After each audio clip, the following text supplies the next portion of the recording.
नमस्कार। उम्मीद है कि आप सब लोग बढ़िया होंगे, एकदम स्वस्थ होंगे। आपके इस PYQ कोर्स की ये आज चौथी कक्षा है जिसमें हम पहली इकाई हिंदी भाषा और उसके विकास पर बात कर रहे हैं। और उम्मीद है कि आज की कक्षा में हम अपनी इस पहली इकाई के सभी प्रश्नों पर चर्चा पूरी कर लेंगे, ताकि हम कल से होने वाली यानी अगली जो हमारी कक्षा होगी उसमें हम दूसरी इकाई को शुरू करेंगे, जो कि हिंदी साहित्य का इतिहास और हिंदी की गद्य विधाएं है। लेकिन उससे पहले हम आज की कक्षा में अपनी बातचीत करते हैं। तो आप लोगों को याद होगा कि हमने जो पिछली कक्षा की थी उसमें हम लोगों ने अंत में जो व्याकरण का सामान्य परिचय जिसे हम कह सकते हैं, या फिर हम सीधा सीधा कहें तो व्याकरण के संबंध में या हिंदी भाषा के संबंध में जो कुछ महत्वपूर्ण पुस्तकें ऐसी रही जिनकी चर्चा हमारी परीक्षा के लिहाज से भी महत्वपूर्ण है, उनकी एक सूची देखी थी, उनसे संबंधित कुछ प्रश्न किए थे। और हमने ये बात की थी कि हमारी जो अगली कक्षा होगी उसमें हम हिंदी का भाषिक स्वरूप यानी जिसे हम सामान्यतः व्याकरण कहते हैं उस पर चर्चा करेंगे और लिपि और देवनागरी लिपि पर बात करेंगे। तो चलिए पहले हम हिंदी के भाषिक स्वरूप पर बात करते हैं। तो जब हम कहते हैं हिंदी का भाषिक स्वरूप तो इसका सीधा सीधा मतलब क्या होता है कि जो हिंदी भाषा है उसका स्वरूप किस तरह का है, यानी जो व्याकरण है हिंदी की, क्योंकि किसी भी भाषा का स्वरूप स्पष्ट उसका व्याकरण शास्त्र करता है, यानी किसी भी भाषा का प्रयोग शुद्ध ढंग से हो ये बताने वाले जो नियम कानून होते हैं भाषा के, उन्हीं को या उन्हीं के समुच्चय को हम व्याकरण कहते हैं। तो इसके अंतर्गत हम सबसे पहले बात करते हैं ध्वनि व्यवस्था और शब्द संपदा के बारे में। ध्वनि व्यवस्था यानी जो वर्ण व्यवस्था होती है किसी भी भाषा की वो, और शब्द संपदा यानी किसी भाषा में जितने भी शब्द हैं उनको हम कैसे अलग अलग वर्गों में बांटते हैं।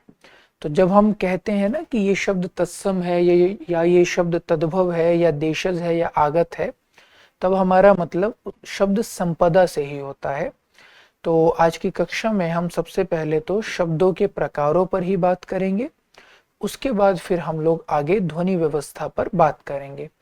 अब किसी भी भाषा में शब्द बहुत ज्यादा होते हैं, क्योंकि अगर आप लोग ये भी देखें कि हर वर्ष ही हमारी भाषा में कितने ऐसे शब्द होते हैं जो पिछले वर्ष तक नहीं थे, तो भी ये संख्या ठीक ठाक हो जाती है।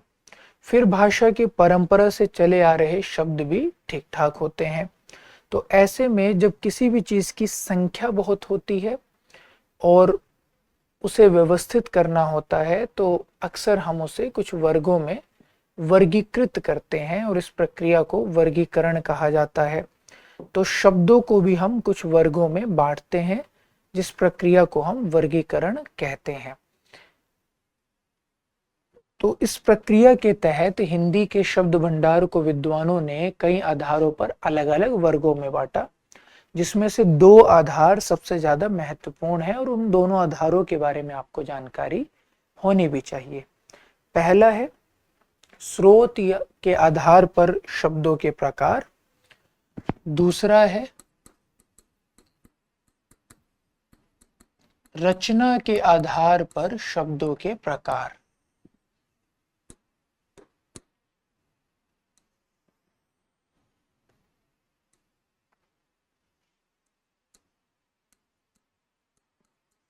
स्रोत या उद्गम।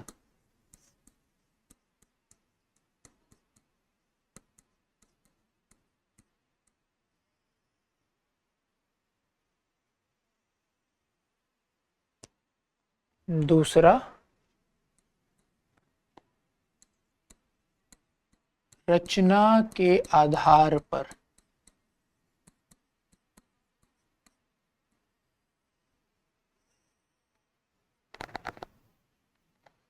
स्रोत या उद्गम यानी स्रोत किसे कहते हैं हम, जहां से हमें कोई चीज प्राप्त होती है उस स्थान को हम स्रोत कहते हैं।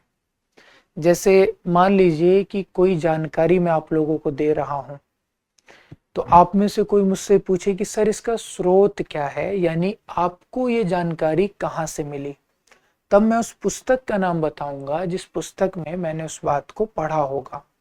तो यानी किसी भी जानकारी, किसी भी चीज, किसी भी वस्तु को जिस स्थान से प्राप्त किया जाता है उसे उसका स्रोत या सोर्स कहते हैं। तो हिंदी भाषा में जो शब्द हैं उन्हें उनके स्रोतों के आधार पर हम कितने वर्गों में बांट सकते हैं? मुख्यतः हम उन्हें 4 वर्गों में बांटते हैं, और इस आधार पर हम उन्हें कहते हैं तत्सम, तद्भव, देशज और आगत।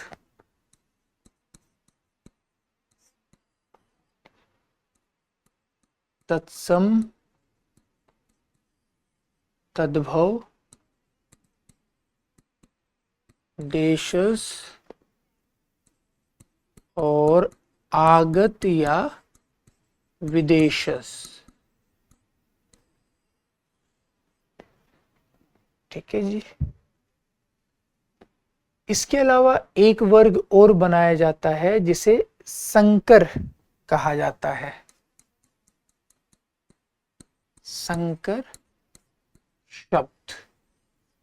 लेकिन अगर कभी भी आपसे किसी भी परीक्षा में पूछा जाए कि स्रोत या उद्गम के आधार पर हिंदी के शब्द कितने प्रकार के हैं, तब आप उसका उत्तर 4 ही बताइएगा कि 4 प्रकार के हैं, तत्सम, तद्भव, देशज और आगत।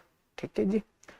सम यानी समान, तत् यानी उसके, तो तत्सम यानी उसके समान। उसके किसके? चाहे हिंदी हो या अन्य आधुनिक भारतीय आर्य भाषाएं हो, उनका मूल स्रोत संस्कृत भाषा रही है, क्योंकि जिस परंपरा के तहत इन भाषाओं का विकास हुआ उस परंपरा का आरंभिक बिंदु संस्कृत भाषा थी। इसलिए इन भाषाओं के होने में संस्कृत भाषा का ठीक ठाक योगदान रहा है, और इसका परिणाम यह है कि इन भाषाओं में आप संस्कृत भाषा के ठीक ठाक शब्दों को देखते हैं या पढ़ते हैं, सुनते हैं या प्रयोग करते हैं। तो हिंदी में भी जो शब्द भंडार है उसका बड़ा हिस्सा संस्कृत भाषा से लिया गया है, या उसके आधार पर बना है। तो तत्सम यानी उसके समान, यानी ऐसे शब्द जो सीधे संस्कृत भाषा से हिंदी में आ गए, जैसे सूर्य, जैसे कार्य, जैसे कर्म, जैसे रात्रि। ये बड़े आसान आसान से शब्द संस्कृत भाषा से हिंदी में आए हैं। कई सारे मुश्किल शब्द भी आए हैं, तो इस तरह के शब्दों को हम तत्सम शब्द कहते हैं। फिर दूसरे वो शब्द हैं जिनका जन्म तो संस्कृत के आधार पर हुआ, लेकिन हिंदी तक पहुंचने की प्रक्रिया में उन शब्दों के रूप में थोड़ा परिवर्तन हो गया। उन्हें तद्भव कहते हैं। भव यानी जन्मे, तो तत् धन भव यानी उससे जन्मे। ठीक है। और संधि के तहत त द में तब्दील हो जाता है, इसलिए वो तद्भव बन जाता है। तो यानी जो शब्द जन्मे तो संस्कृत में थे, यानी जिन शब्दों का मूल स्रोत तो संस्कृत ही है, लेकिन हिंदी तक पहुंचते पहुंचते उनके रूप में परिवर्तन हो गया, ऐसे शब्दों को तद्भव कहते हैं। फिर है देशज। देश धन ज, ज यानी जन्मे, यानी जो देश में जन्मे। देश का मतलब यहाँ लोक से है। लोक के शब्द यानी जो विभिन्न बोलियों के, देहात के शब्द होते हैं और जिनकी उत्पत्ति के स्रोत के संबंध में निश्चित जानकारी नहीं होती कि किस भाषा में या कहाँ इनकी उत्पत्ति हुई, तो ऐसे शब्दों को हम देशज में रखते हैं। और विदेशज या आगत, जो विदेशी भाषाओं से हिंदी में आए हैं, ऐसे शब्दों को हम विदेशज में रखते हैं। ठीक है जी। विदेशी का मतलब यहाँ भारत के बाहर की भाषाएं नहीं है। विदेशी का मतलब है हिंदी की भाषाई परंपरा से अलग भाषाओं से आए हुए शब्द। ठीक है जी। और संकर शब्द किन शब्दों को कहते हैं? जो दो भिन्न भिन्न भाषाओं के योग से बनते हैं। उदाहरण के लिए जैसे शब्द है लाठी चार्ज, तो लाठी एक देशज शब्द है, चार्ज अंग्रेजी भाषा का शब्द है। तो देशज और एक अंग्रेजी भाषा के यानी विदेशज शब्द के योग से लाठी चार्ज बन गया। उसी तरह पुलिस वाला, उसी तरह वोट दाता, तो ये सब देशज, ये सब संकर शब्द हैं क्योंकि दो भिन्न भिन्न भाषाओं के शब्दों से मिलकर ये शब्द बने। ठीक है जी। दूसरी तरफ रचना के आधार पर यानी कैसे शब्दों की रचना हुई। अब सारे शब्द तो ऐसे नहीं है हिंदी में या किसी भी भाषा में जो वो दूसरी भाषाओं से लेती है। बहुत सारे शब्द ऐसे होते हैं जिन्हें भाषा खुद ही रचती है। या संस्कृत में भी तो जो शब्द हैं उनमें से भी तो शब्दों को या उन शब्दों को भी तो संस्कृत में ही रचा गया ना। तो जब हम इस चीज का अध्ययन करते हैं कि कैसे इस शब्द का निर्माण हुआ होगा, तब हम शब्दों को रचना के आधार पर वर्गीकृत करते हैं। तो रचना के आधार पर शब्द तीन प्रकार के होते हैं, रूढ़, यौगिक और योग रूढ़।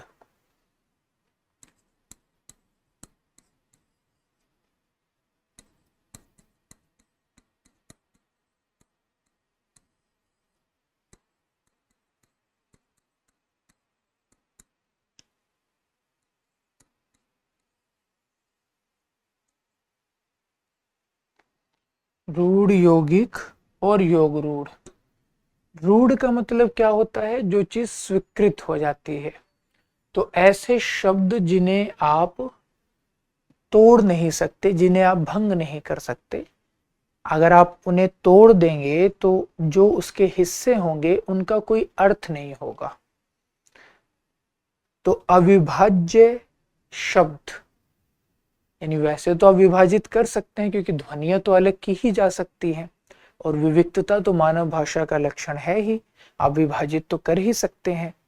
लेकिन अगर आप विभाजित करते हैं तो जो उसके खंड होंगे उन खंडों का कोई अर्थ नहीं होगा, तो इसलिए हम उन्हें अविभाज्य मानते हैं। तो ऐसे शब्दों को रूढ़ शब्द कहा जाता है। जैसे हाथ, जैसे कान, जैसे आंख, पंख, ये तमाम वो शब्द हैं जो रूढ़ शब्द हैं। क्योंकि अगर आप हाथ को तोड़ दो तो हा और थ, हा का अपना कोई अर्थ नहीं, थ का अपना कोई अर्थ नहीं, पंख में पन का कोई अर्थ नहीं, ख का अपना कोई अर्थ नहीं, तो इसलिए हम इन्हें रूढ़ शब्द कहते हैं। यौगिक यानी जो योग से बने हो, यानी मेल से बने हो। तो रूढ़ शब्दों के योग से जब नए शब्द बनते हैं तो उन्हें यौगिक शब्द कहते हैं। ठीक है जी। जैसे पुलिस वाला एक यौगिक शब्द होगा क्योंकि वो दो शब्दों के योग से बन गया ना। तो जैसे रसोई घर एक यौगिक शब्द है क्योंकि वो दो शब्दों के योग से बन गया, रसोई और घर।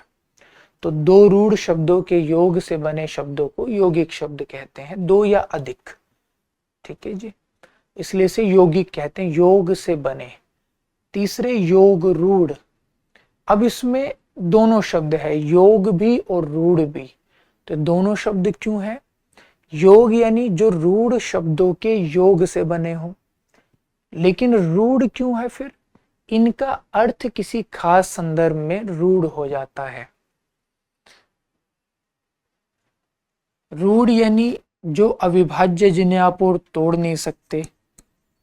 रूढ़ के योग से निर्मित यौगिक, जो रूढ़ के योग से बनते हैं। ठीक है जी। और इनका जो अर्थ है ना वो भी मिश्रित होता है। तो यौगिक और योग रूढ़ में जो मुख्य अंतर है कि ये बनते कैसे हैं दोनों।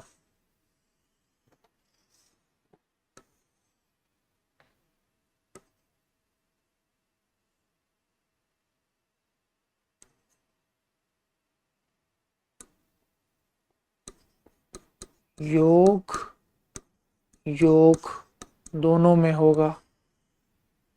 शब्द शब्द का योग इसमें भी और इसमें भी, यानी दो शब्द आपस में मिलेंगे और एक नया शब्द बनेगा। लेकिन अर्थ का योग, यानी जिन रूढ़ शब्दों का योग हुआ था क्या उनके अर्थ का भी योग हो रहा है? तो यौगिक में तो ऐसा होता है। अगर रसोई घर आपस में मिले तो जो रसोई का मतलब था और जो घर का मतलब था वो दोनों मतलब भी आपस में मिलकर एक नया मतलब बनाएंगे। लेकिन योग रूढ़ में क्या होता है? ऐसा नहीं होता। बल्कि अर्थ किसी विशेष संदर्भ में ही रूढ़ हो जाता है।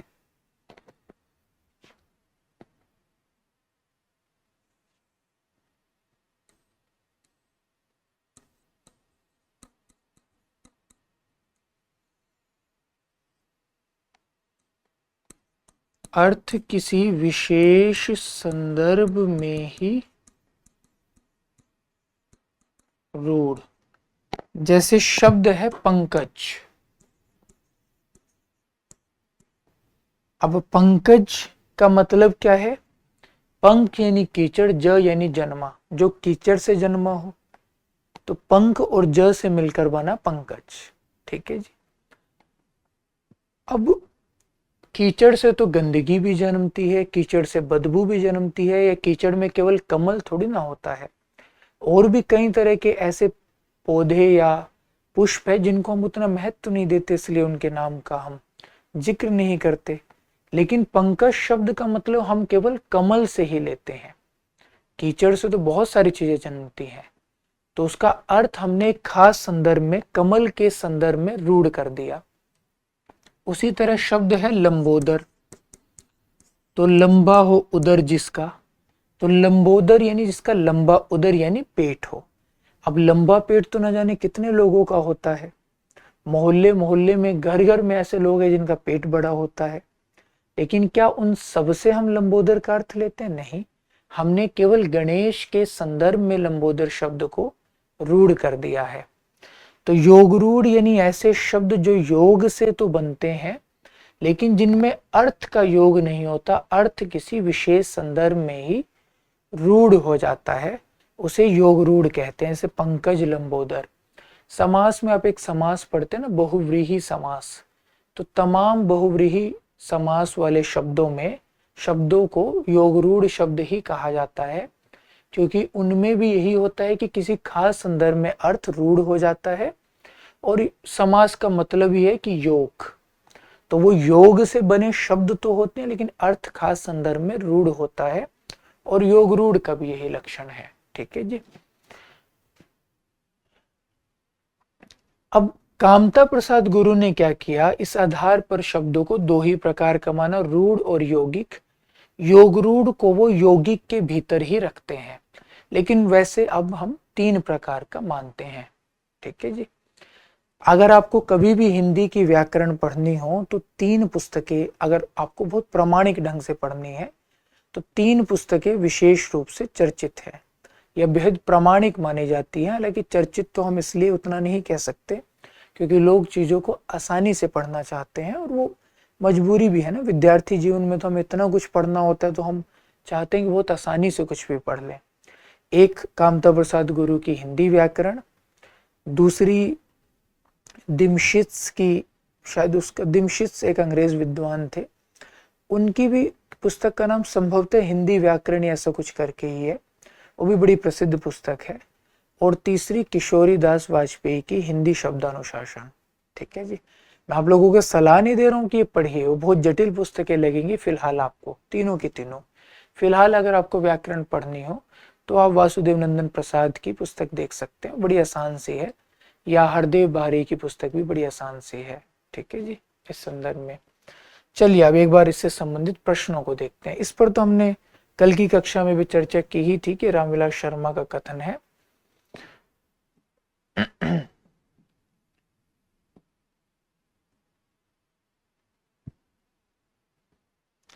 तौलिया मूलतः किस भाषा का शब्द है? तो ये तौलिया विदेशज शब्द है एक, किस भाषा का शब्द है? अब इसका कोई तर्क नहीं होता क्योंकि भाषा तो यादृच्छिक होती है ना। देखिए, वस्तुओं में तीन तरह के संबंध होते हैं, भौतिक, मानसिक और यादृच्छिक। भौतिक यानी जो सीधे सीधे हो, यानी कोई वस्तु है उससे जुड़ी हुई कोई ऐसी चीज हो रही है जो कि भौतिक है, जिसे हम देख सकते हैं। जैसे कहीं आग है, आग जली तो उससे धुआं उठा। अब आग और धुएं दोनों को हम देख सकते हैं, और दोनों ही मैंने देख पा रहे हैं, दोनों ही भौतिक वस्तुएं होगी, और दोनों में आपसे संबंध भी है, तो ये भौतिक संबंध है। आग को देखकर आपको कुछ याद आ गया, आपका दिमाग कहीं और चला गया, ये मानसिक संबंध है। आपने कोई भौतिक वस्तु देखी थी लेकिन उसकी प्रतिक्रिया मानसिक हुई, और जो आपको याद आया उसका सीधा मतलब लॉजिकल संबंध है आग से, यानी कभी आग के जलने के साथ कुछ हुआ होगा, वो घटना आपको याद आ गई, यानी तार्किक संबंध है। तीसरा, जिसमें अतार्किक संबंध होता है, इसके पीछे कोई तर्क नहीं होता, उसे यादृच्छिक संबंध कहते हैं। तो शब्दों और उसके अर्थ में तो यादृच्छिक संबंध ही होता है, इसलिए हम कोई लॉजिक तो नहीं ढूंढ सकते कि कौन सा शब्द किस भाषा का, हमें याद करना होता है। लेकिन आप लोगों की परीक्षा में सामान्यतः कामता प्रसाद गुरु से ही इस तरह के प्रश्न पूछे जाते हैं, और ये कामता प्रसाद गुरु की पुस्तक में दी गई सूची है विदेशी शब्दों की, और मैंने देखा कि अमूमन वो इसी से पूछते हैं बार बार। ठीक है जी। तो तौलिया, साबुन, बाल्टी, अलमारी, कमीज, ये तमाम शब्द पुर्तगाली भाषा के हैं। बाकी आदमी, उम्मीदवार, कमर, खर्च, गुलाब, चश्मा, चाकू, चापलूस, दाग, दुकान, बाग, मोजा, ये फारसी के शब्द हैं। अदालत, इम्तिहान, ऐतराज, औरत, तनख्वाह, तारीख, मुकदमा, सिफारिश, हाल, ये अरबी के शब्द हैं। कोतल, चकमक, तगमा, तोप, लाश, तुर्की, कमरा, नीलाम, पादरी, भारतोल, पेरू, पोर्चुगीज। ठीक है जी।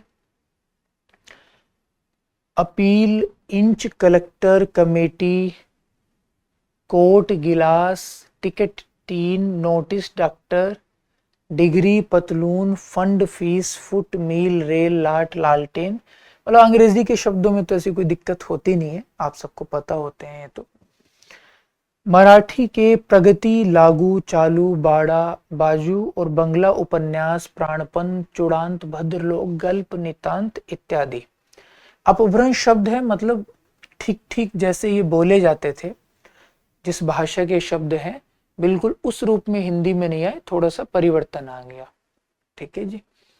तो अब ये आपको याद करने होंगे, मतलब आप कैसे भी याद करें, कोई ट्रिक व्रिक बनाकर करें, कि जिस भी तरह से बने, पर आप लोगों से उम्मीद की जाती है कि आपको ये शब्द ध्यान रहे। ठीक है जी। इनके अलावा पोर्चुगीज में ही, यानी पोर्चुगीज यानी पुर्तगाली में ही, जो ये नहाने धोने वाली चीजें होती है ना, तौलिया, साबुन, बाल्टी, फिर नहा धोकर अलमारी से कमीज निकाल कर पहनते हैं, सारे शब्द भी पोर्चुगीज पुर्तगाली शब्द ही हैं। ठीक है जी। तो तौलिया किस भाषा का शब्द है? पुर्तगाली का शब्द है। आगे हिंदी में प्रचलित सिफारिश किस भाषा का शब्द है? तो देखिए, ये जो सूची हमने देखी थी इसमें ये शब्द है सिफारिश, अरबी में,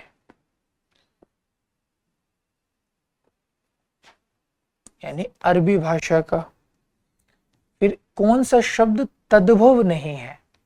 यानी इन चार में से एक शब्द तत्सम है और बाकी शब्द तद्भव है। तो अब ये भी हमें याद करने होते हैं, बड़ी सूचियां इसकी मिल जाती हैं पुस्तकों में, तो इंटरनेट पर भी बहुत आसानी से उपलब्ध हो जाती है। लेकिन कुछ चीजें हैं जिनसे आप पकड़ सकते हैं, मतलब जिनसे मदद मिल सकती है, जरूरी नहीं कि आप हमेशा पकड़ ही लें। जैसे चीजें कौन कौन सी हैं तत्सम और तद्भव के बीच में।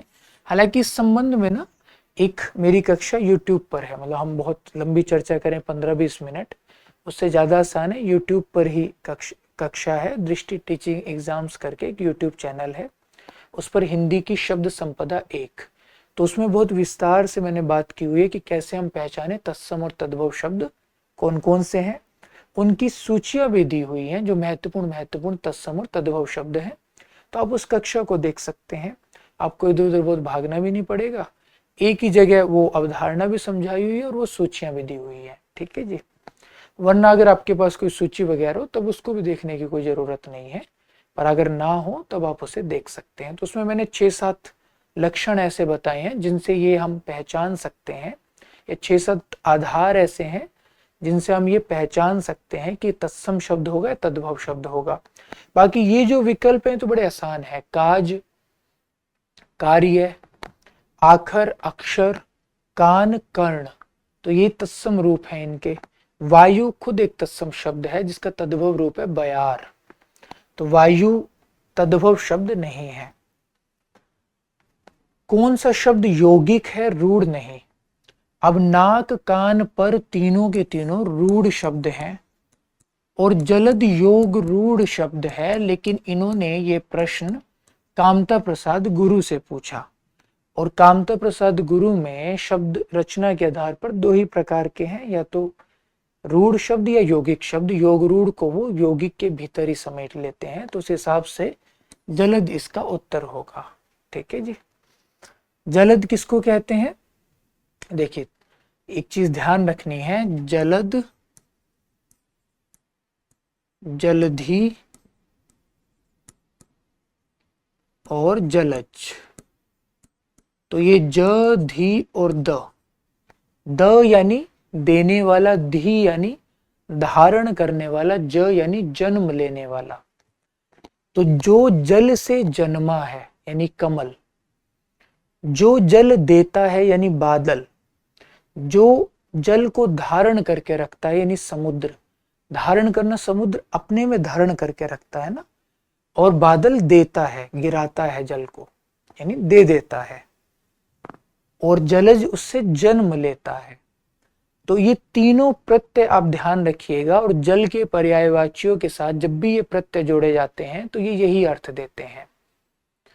ठीक है जी। जैसे अम्बुद, बादल, अम्बुधि, समुद्र। राम की शक्ति पूजा की बड़ी प्रसिद्ध पंक्ति है ना, है अमानिशा उगलता गगन घन अंधकार, खो रहा दिशा का ज्ञान, स्तब्ध है पवन चार, पीछे गरज रहा अम्बुधि विशाल, भूदर जो ध्यान मग्न केवल जलती मशाल।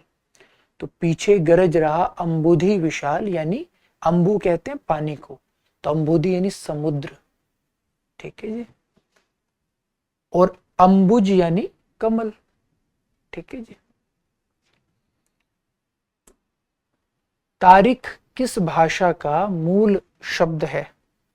तो देखिए इस सूची में ये शब्द भी दिया गया है कि तारीख किस भाषा का शब्द है। अरबी का। तनख्वाह, तारीख, मुकदमा, सिफारिश, हाल। और इन शब्दों में ना देखिए एक संबंध सा भी है। अदालत में जाकर ही इंसान का असली इम्तिहा होता है, जब उसकी तनख्वाह खर्च पे खर्च होती रहती है, क्योंकि अदालत में तारीख पर तारीख मिलती रहती है, और मुकदमा खत्म होने को नहीं आता, और इंसान के हाल बेहाल हो जाते हैं लोगों से सिफारिशें लगवा लगवा कर। मतलब ऐसी मैंने बोल दी एक लाइन जिसमें सारे शब्द आ गए। तो इस तरह भी उल्टे सीधे तरीकों से भी हमें मुख्य चीजें ध्यान रहना चाहिए। ठीक है जी।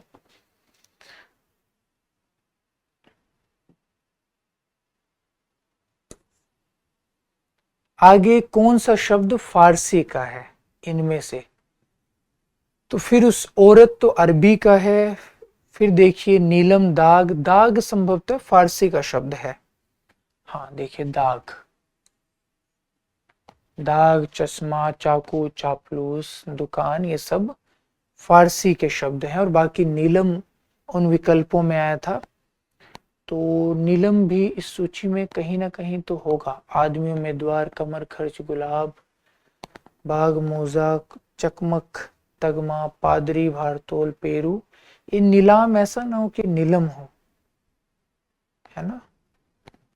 चलिए कोई नहीं, सूची में तो नहीं है। कौन सा शब्द फारसी का है? तो इनमें दाग फारसी का शब्द है। कौन सा शब्द रूढ़ है, यौगिक नहीं? पीला, झटपट, घुड़साल, पंकज। तो पीला रूढ़ शब्द है। झटपट, झट और पट से बना, उसने झट से पकड़ लिया, तो झट तो अलग शब्द है। ठीक है जी। पटखनी, ये सब। घुड़साल, घोड़ों को बांधने का स्थान, घुड़साल। पंकज, तो ये बाकी तीनों शब्द यौगिक है।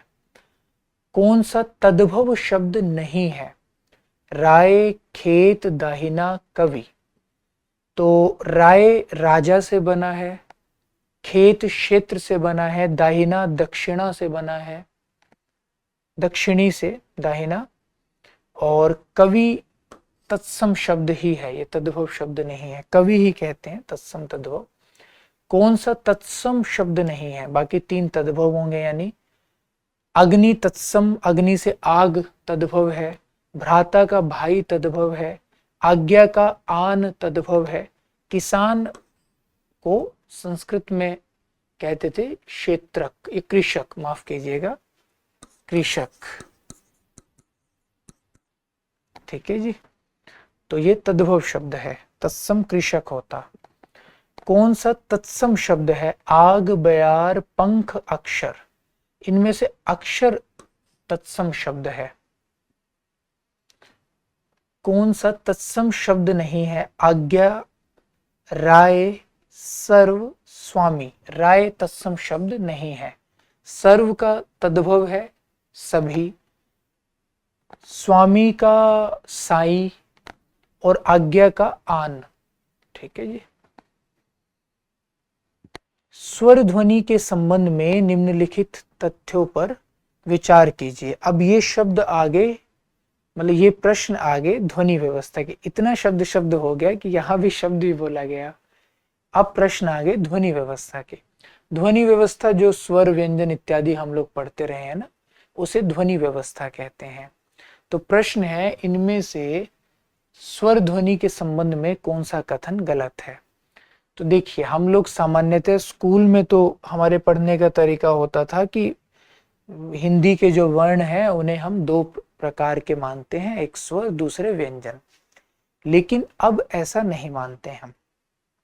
ठीक है जी, क्योंकि भाषा विज्ञान में ध्वनियों को सीधे हम स्वर और व्यंजन में नहीं वर्गीकृत करते। स्वनिम, उपस्वन, फिर स्वनिम में भीतर होते हैं स्वर और व्यंजन। ठीक है जी। तो भाषा विज्ञान में ध्वनि के दो भेद किए जाते हैं, एक स्वनिम और दूसरा उपस्वन।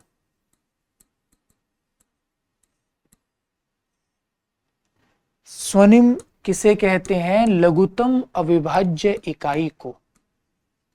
लघुतम यानी सबसे छोटी, अविभाज्य यानी जिसको विभाजित नहीं किया जा सकता। ठीक है जी, यानी जिसे हम सामान्यतः वर्ण कहते हैं, उसे भाषा में स्वनिम कह देते हैं। ठीक है जी, लघुतम अविभाज्य इकाई, सबसे छोटी इकाई, जैसे क, ख, अ, आ, ये सब। ठीक है जी। उपस्वन क्या होते हैं?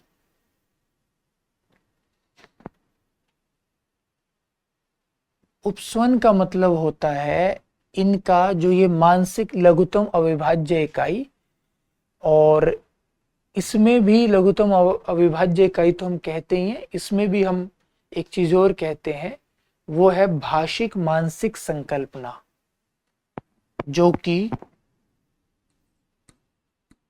जो मानसिक संकल्पना हो।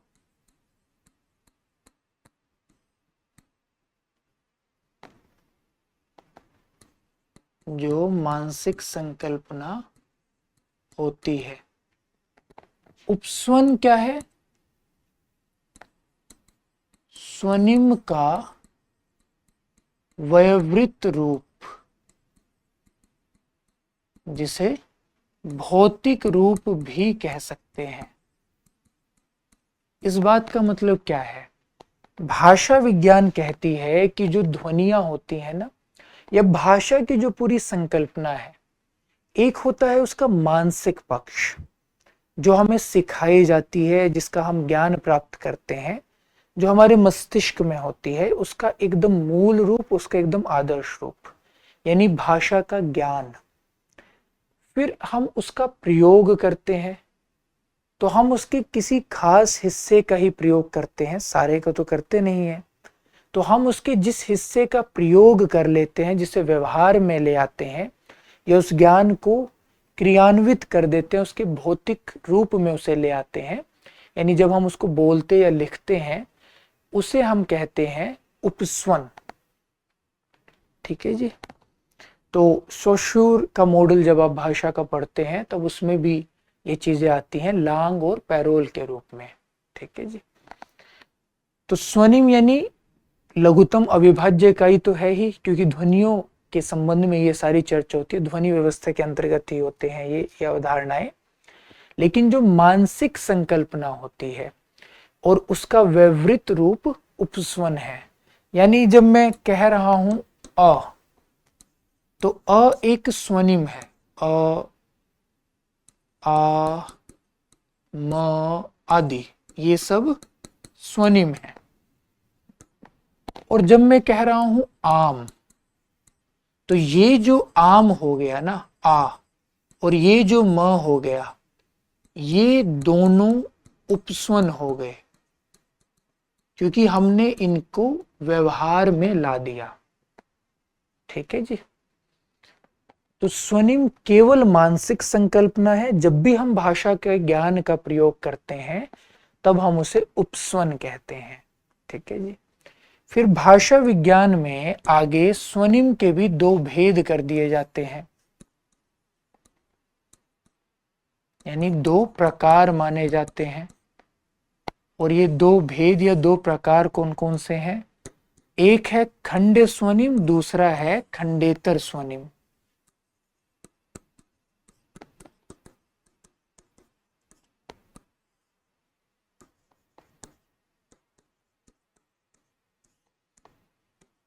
खंड स्वनिम और खंडेतर स्वनिम। खंड स्वनिम किसे कहते हैं? जिसमें खंड यानी य प्रत्यय लगा हुआ है अंत में, खंड यानी टुकड़ा, य यानी योग्यता, जिसमें टूटने की योग्यता हो। टूटने यानी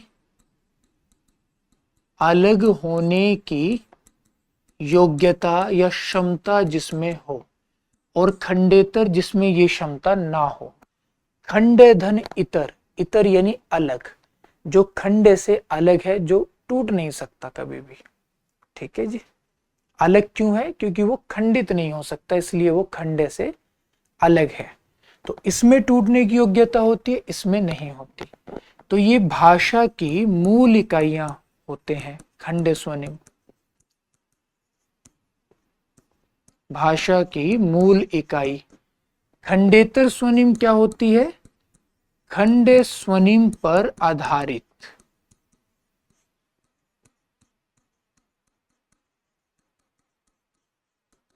ये स्वतंत्र यानी इनसे अलग नहीं होती। खंड स्वनिम पर आधारित होती है खंडेतर स्वनिम, और ये स्वतंत्र, खंड स्वनिम से अलग खंडेतर स्वनिम की कोई भी सत्ता नहीं होती है। अगर खंड स्वनिम नहीं है तो खंडेतर स्वनिम नहीं होगा। ठीक है जी। तो फिर खंड स्वनिम में ही आते हैं स्वर व्यंजन। हालांकि तो आगे भी भेद होते हैं, केंद्रीय खंड स्वनिम, परिधीय खंड स्वनिम, लेकिन उस गहराई में जाने की हमें जरूरत नहीं है। खंडेतर स्वनिम यानी ये 6 होते हैं, इनकी संख्या होती है 6। और ये 6 कौन कौन से होते हैं? मात्रा या दीर्घता,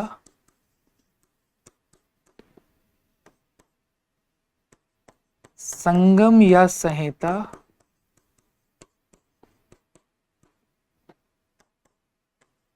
अनुतान या सुर लहर,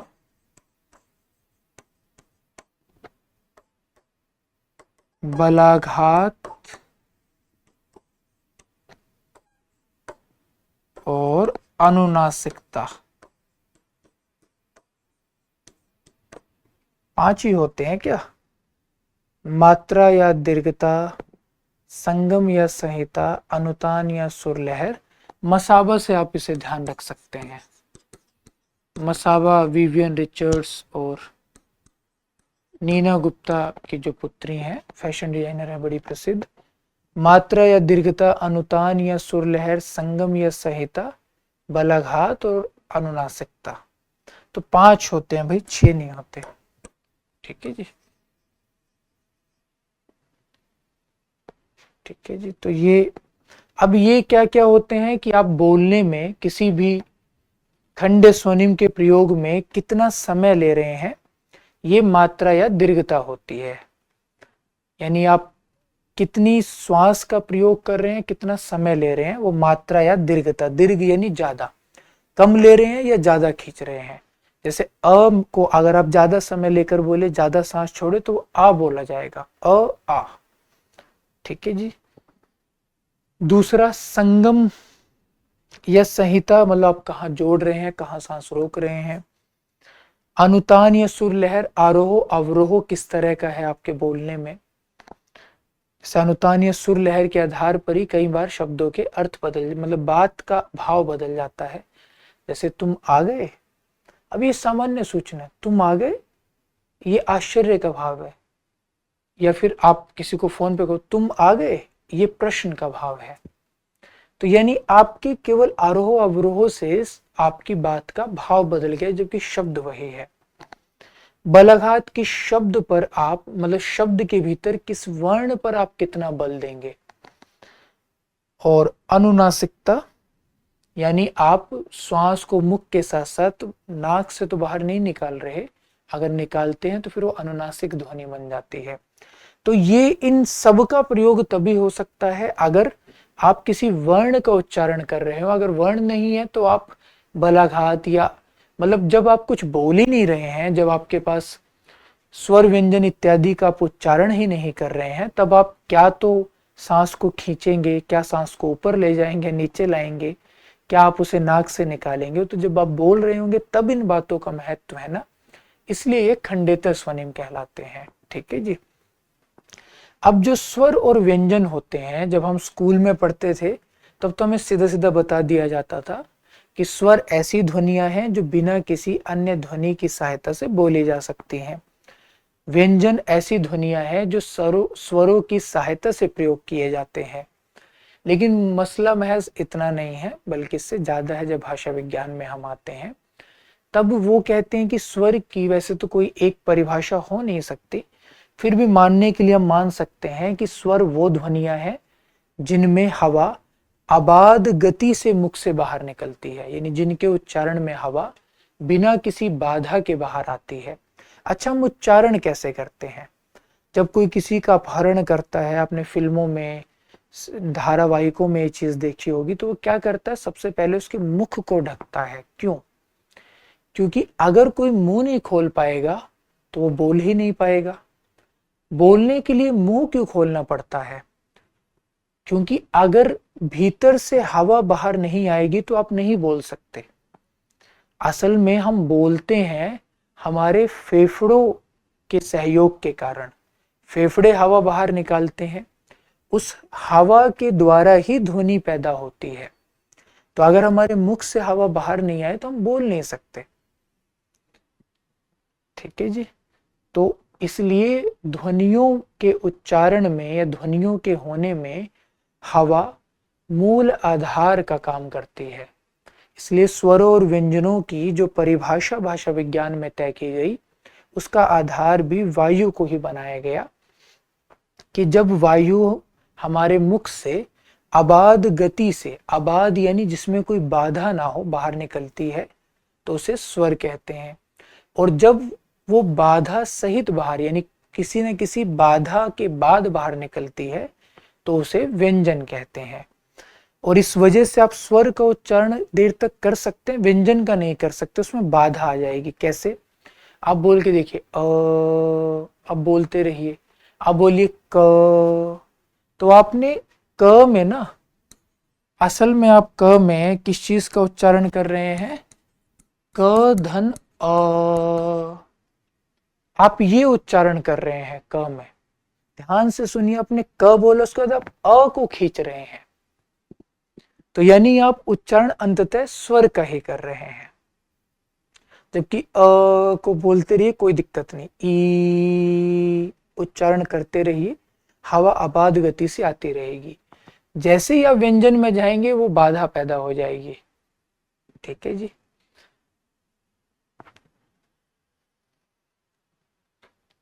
स्वरों का स्वतंत्र उच्चारण नहीं किया जा सकता, ये बात गलत है। स्वरों का स्वतंत्र उच्चारण किया जा सकता है, बचपन से ये बात हमें पढ़ाई जाती है। उच्चारण की दृष्टि से मूल स्वर 10 हैं, ये बात एकदम ठीक है। असल में स्वर कितने होते हैं? स्वर कुल 11 होते हैं। हिंदी में हम 11 स्वर मानते हैं ना। कौन कौन से? अ, आ, ई, उ, ऊ, री, ए, ऐ, ओ और औ। यही 11 स्वर मानते हैं। अंग और आहा जो बचपन में हमें स्वरों के साथ पढ़ा दिए जाते हैं, ये अयोगवाह ध्वनियां होती हैं, स्वर नहीं। अयोगवाह यानी, अयोग यानी जिनका योग ना हो, जिन्हें ना तो स्वरों में जोड़ा जा सके ना व्यंजनों में जोड़ा जा सके, इन्हें स्वरों और व्यंजनों दोनों से अलग रखा जाता है, इसलिए इन्हें अयोगवाह कहा जाता है। अयोग जिनका योग ना किया जा सके। ठीक है जी।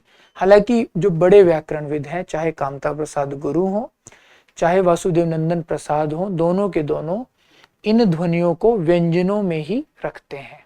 ठीक है जी। लेकिन बहुत बार परीक्षा में पूछ लेते हैं अयोगवाह ध्वनिया कौन सी है, तो वो अंग आहा है। तो स्वर 11 होते हैं। अब इसमें जो री है उसका कोई अलग उच्चारण नहीं होता, उसका उच्चारण हम ऐसे करते हैं, री। तो यानी उच्चारण की दृष्टि से स्वर 10 ही रह जाते हैं। ठीक है जी। स्वर ध्वनि के उच्चारण में हवा अबाध गति से मुख विवर से निकलती है, एकदम ठीक बात है। सभी स्वर अक्षरिक नहीं होते हैं, ये गलत बात है। सभी स्वर अक्षरिक होते हैं। जैसे भाषा की सबसे छोटी इकाई होती है वर्ण या ध्वनि। वर्ण या ध्वनि के बाद भाषा की जो इकाई आती है उसे कहते हैं अक्षर। अक्षर यानी सिलेबल। हम लोग सामान्यतः वर्ण और अक्षर को एक ही चीज मानते हैं, लेकिन भाषा विज्ञान में वर्ण और अक्षर दो अलग अलग चीजें हैं। अक्षर का मतलब होता है एक सांस में बोले जाने वाला वर्ण समूह, यानी एक हृत स्पंद में, एक सांस में हम जो वर्ण का समूह बोलते हैं, एक वर्ण भी हो सकता है और वर्ण का समूह भी हो सकता है, उसे हम अक्षर कहते हैं। ठीक है जी। और उसमें न्यूनतम एक स्वर होता है, अनिवार्यतः एक स्वर जरूर होगा। एक से ज्यादा भी हो सकते हैं पर एक तो होगा ही होगा। इसलिए रामविलास शर्मा कहते थे कि अक्षर शब्द भ्रामक है, क्योंकि हमारे यहाँ अक्षर शब्द का प्रयोग वर्ण के लिए ही होता है। तो इसे हमें स्वरिक कहना चाहिए, ना कि अक्षर। क्यों स्वरिक कहना चाहिए? क्योंकि इसमें अनिवार्यतः एक स्वर होता है। जैसे आपने बोला हिंदी, तो हिंदी में अगर आप ध्यान देंगे तो हम क्या बोलते हैं? हिंदंदी, हिंदी। हिंद के बाद हम हल्का सा रुकते हैं, फिर दी, तो इसमें दो अक्षर हो गए, हिंदी। ठीक है जी। भाई, भाई में एक ही अक्षर है, भाई, इसमें हम नहीं रुके। ठीक है जी। तो सभी स्वर अक्षरिक होते हैं। मात्रा के आधार पर स्वर दो प्रकार के हैं, ये बात एकदम ठीक है। तो 2, 3 और 5 इसका उत्तर है। अब मात्रा के आधार पर देखिए, स्वर के वर्गीकरण के कुल 10 आधार हैं। ठीक है जी। अब ये 10 आधार कौन कौन से हैं? इसमें से 3-4 ही ज्यादा महत्वपूर्ण है, जिनका अगर प्रश्न आएगा आगे तो हम जिक्र कर लेंगे। एक तो है प्रकृति के आधार पर, यानी मूलतः ही स्वर कितनी तरह के हैं। तो प्रकृति के आधार पर हम स्वरों को दो वर्गों में रखते हैं, मूल स्वर और संधि स्वर। ठीक है जी।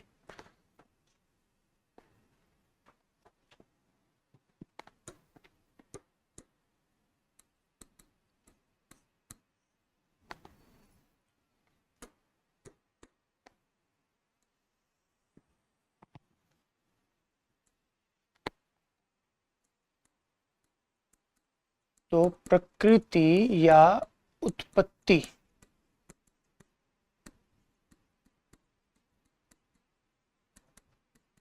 के आधार पर,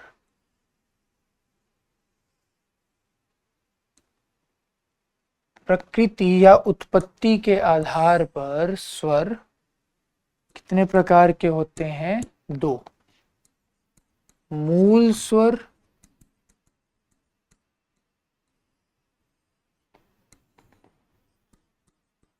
और संधि स्वर। मूल स्वर यानी जो मूलतः थे ये चार होते हैं, अ, ई, उ और री। संधि स्वर जो मूल स्वरों की संधि से बने हो, संधि यानी मेल, मूल स्वरों के मेल से बने, इसी वजह से इन्हें संधि स्वर कहते हैं। ठीक है जी।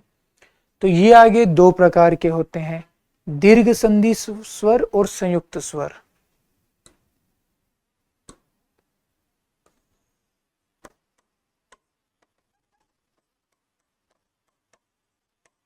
दीर्घ संधि स्वर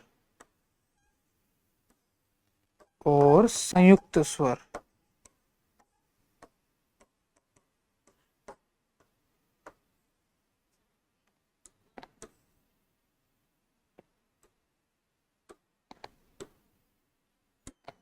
तो जो मूल स्वर है उनके दीर्घ रूप, उनके बड़े रूप दीर्घ संधि स्वर होते हैं, आ, ई और उ।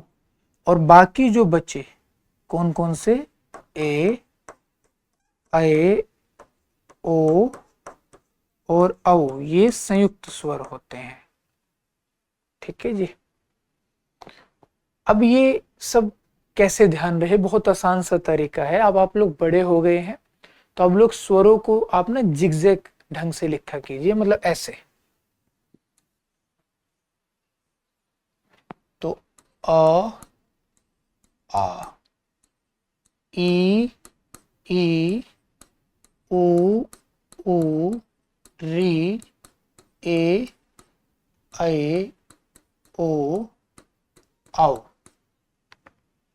तो ऊपर के जो चारों हैं, अ, ई, उ, री, ये मूल स्वर है, यानी मूलतः यही स्वर थे, बाकी सब इनके योग से बने। ठीक है जी। दीर्घ यानी जो इनके बड़े रूप है, अ का अ, ई का ई, उ का उ, और संस्कृत में री का भी दीर्घ रूप होता है लेकिन वो हिंदी में नहीं लिया गया, तो इसलिए तीन ही रह गए। संधि स्वर मतलब संयुक्त स्वर जो बाद के चारों बच गए वो संयुक्त स्वर है। जैसे ए कैसे बना, अब ये भी एकदम आसान है। ए कैसे बना, अ और ई के योग से ए बना, अ और उ के योग से उ बना। ठीक है जी।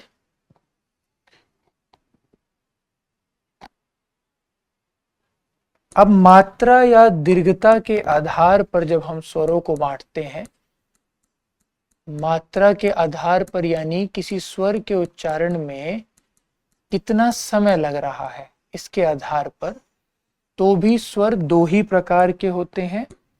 दो प्रकार कौन से, मूल स्वरों को हम कहते हैं ह्रस्व स्वर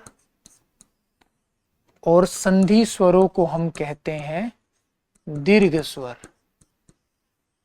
संस्कृत में एक तीसरा भेद भी होता था, प्लुत स्वर, लेकिन हिंदी में ये दो ही भेद होते हैं, ह्रस्व और दीर्घ। ह्रस्व जिन्हें बोलने में जितना समय लगता है उनसे दोगुना समय दीर्घ स्वरों को बोलने में लगता है, अ, आ, ई, उ, ऊ, इसलिए इन्हें दीर्घ स्वर कहते हैं। ठीक है जी। तो यही बात यहाँ पूछ ली है, मात्रा के आधार पर स्वर दो प्रकार के होते हैं, ह्रस्व और दीर्घ। स्वरों का स्वतंत्र उच्चारण नहीं किया जा सकता है, ये बात एकदम गलत है। स्वनिम के दो भेद होते हैं, खंड और खंडेतर, ये हमने पीछे पढ़ा था। स्वरों का स्वतंत्र उच्चारण किया जा सकता है, बिल्कुल ठीक बात है। सर्वनाम में लिंग के कारण रूपांतर हो जाता है, सर्वनाम में लिंग के कारण रूपांतर नहीं होता, अभी देखेंगे कैसे नहीं होता। उत्पत्ति या विकास की दृष्टि से शब्दों के चार भेद हैं, बिल्कुल सही बात है। तत्सम, तद्भव, देशज, आगत।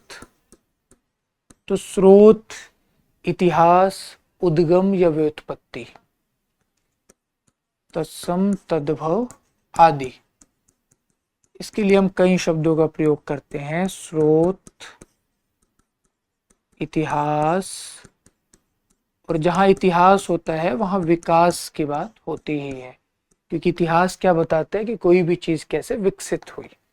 स्रोत, इतिहास, विकास, उद्गम और उत्पत्ति। हालांकि उत्पत्ति शब्द बड़ा विवादित शब्द है, लेकिन विकास शब्द क्योंकि इन्होंने दे दिया इसलिए इसका मंतव्य भी स्पष्ट हो जाता है। उत्पत्ति या व्युत्पत्ति शब्द को एक दो जगह जैसे कामता प्रसाद गुरु ने खुद रूढ़ योगी के लिए प्रयोग कर दिया, जबकि ज्यादातर व्याकरणविद इसको प्रयोग करते हैं तत्सम तद्भव के संदर्भ में ही। तो ये बड़ा विवादित सा हो जाता है, इसलिए शब्द का प्रयोग मैंने नहीं किया था। तो उत्तर क्या हो गया? 2, 3 और 5 यानी 1। ए, सर्वनाम में लिंग के कारण रूपांतर हो जाता है या नहीं होता है, कैसे पता चलेगा? सर्वनाम किन्हें कहते हैं? संज्ञा के स्थान पर आने वाले पदों को। देखिए जितने भी नाम हैं उन्हें हम संज्ञा कहते हैं।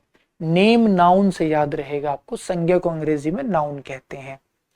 तो किसी भी व्यक्ति का नाम, किसी भी वस्तु का नाम, किसी भी स्थान का नाम, किसी भी भाव का नाम, किसी भी गुण का नाम, किसी भी अवधारणा का नाम, ये सब नाम क्या कहलाते हैं? संज्ञा। संज्ञा शब्द कैसे बना? सम धन अज्ञा। सम यानी बेहतर ढंग से, अज्ञा यानी जानना। जैसे हम कहते हैं ना सर्वज्ञ, तो सर्वज्ञ कैसे बना? सर्व धन अज्ञ। अज्ञ यानी जानने वाला, ठीक है जी। सर्व यानी सभी, जो सब कुछ जानता हो उसे सर्वज्ञ कहते हैं। हेमचंद्र को कहा जाता था, हेमचंद्र जो आदिकाल के आचार्य है ना जैन काव्य के, कली काल सर्वज्ञ, ठीक है जी। इसी तरह शब्द बना संज्ञा। सम उपसर्ग धन अज्ञा। अज्ञा यानी जानना, सम यानी बेहतर ढंग से। तो जब भी हम किसी चीज को जानते हैं तो सबसे पहले हम क्या पता करते हैं? उसका नाम, या फिर हम उसे क्या देते हैं। अगर कोई बच्चा पैदा हुआ, सबसे पहले हम उसे क्या देते हैं? उसको उसे कुछ नाम देते हैं। तो संज्ञा यानी नाम, ठीक है जी। अब सब जगह हम भाषा में नाम का प्रयोग नहीं करते, बहुत स्थानों पर हम नाम की जगह किसी और शब्द का भी प्रयोग कर देते हैं। तो संज्ञा के स्थान पर उसके लिए प्रयुक्त होने वाला पद सर्वनाम कहलाता है। सर्व यानी सभी, नाम यानी संज्ञा। जो सभी संज्ञाओं के स्थान पर आ सकता हो उसे सर्वनाम कहते हैं, ठीक है जी। लिंग आप जानते हैं, स्त्रीलिंग पुल्लिंग। तो अब हमें यह देखना है कि क्या सर्वनाम में लिंग के कारण रूपांतर यानी परिवर्तन होता है या नहीं, ठीक है जी। अब एक 2-3 उदाहरणों से इस बात को देखते हैं।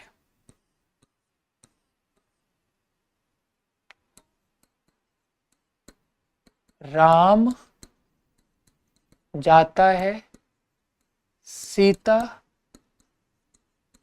जाती है। राम अच्छा है, सीता अच्छी है। वह जाता है, वह जाती है। अब देखिए सर्वनाम में लिंग के कारण रूपांतर होता है या नहीं। लिंग कहां से पता चल रहा है हमें? क्रिया के रूप से। जाता है यानी लड़का, जाती है यानी लड़की। अच्छा यहां विशेषण से पता चल रहा है। विशेषण यानी जो संज्ञा और सर्वनाम की विशेषता बताते हैं, एडजेक्टिव जिनको कहते हैं। अच्छा यानी पुल्लिंग, अच्छी यानी स्त्रीलिंग। जैसे ही इनका लिंग बदल रहा है यहां भी परिवर्तन हो रहा है। राम से सीता, फिर राम से सीता। सर्वनाम में देखिए वह जाता है, वह जाती है। सर्वनाम में कोई परिवर्तन हुआ लिंग के परिवर्तन से? नहीं ना, क्योंकि सर्वनाम में लिंग के परिवर्तन से कोई परिवर्तन नहीं होता, ठीक है जी। तो इसलिए वहां ये बात जो कही गई ये गलत है, ठीक है। स्वनिम के संबंध में उपयुक्त कथन है। वाक्य में शब्दों के संबंध निर्धारित करते हैं। इसका संबंध मौखिक भाषा से है, बिल्कुल सही बात है। स्वनिम या ध्वनि का संबंध मौखिक भाषा से होता है और वर्ण का संबंध लिखित भाषा से होता है। ठीक है जी।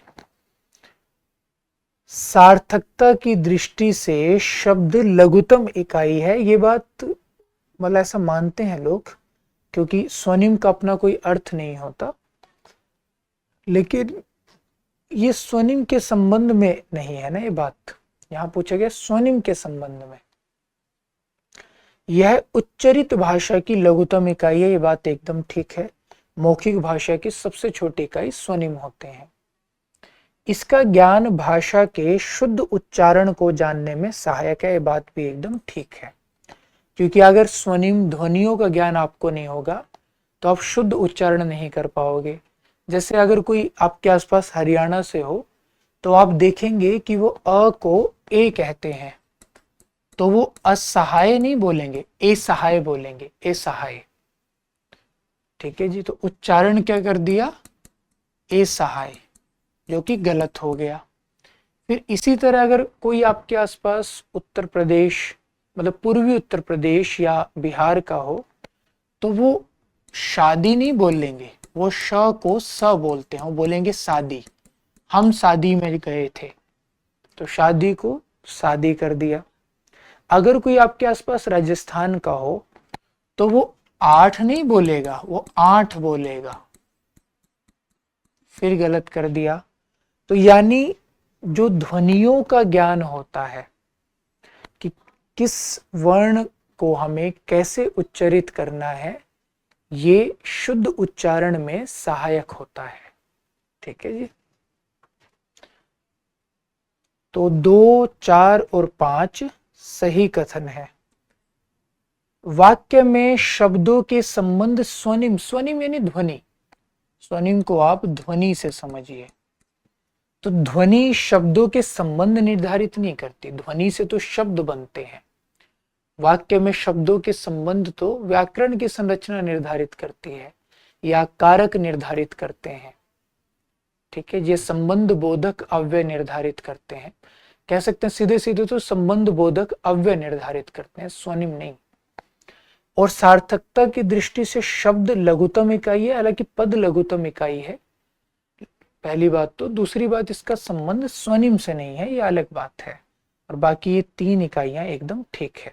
ये तो आपको मैंने पहले भी 3 कथन एकदम ठीक है, पहले भी मैंने हालांकि ये बात कही थी, अभी भी कह देता हूं। ध्वनि का संबंध मौखिक भाषा से होता है और वर्ण का संबंध लिखित भाषा से होता है। भाषा की इकाइयों पर हमने बात की भी थी, है ना, पिछली किसी कक्षा में। तालव्य वर्ण कौन सा है, यानी अब आ गए हम ध्वनि व्यवस्था में ही आगे। उच्चारण स्थान के आधार पर हम ध्वनियों का वर्गीकरण कैसे करते हैं। ठीक है जी।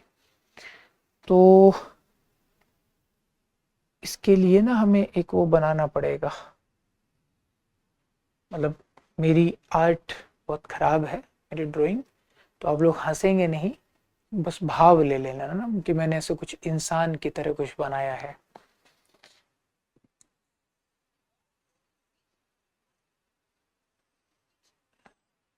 ठीक है जी।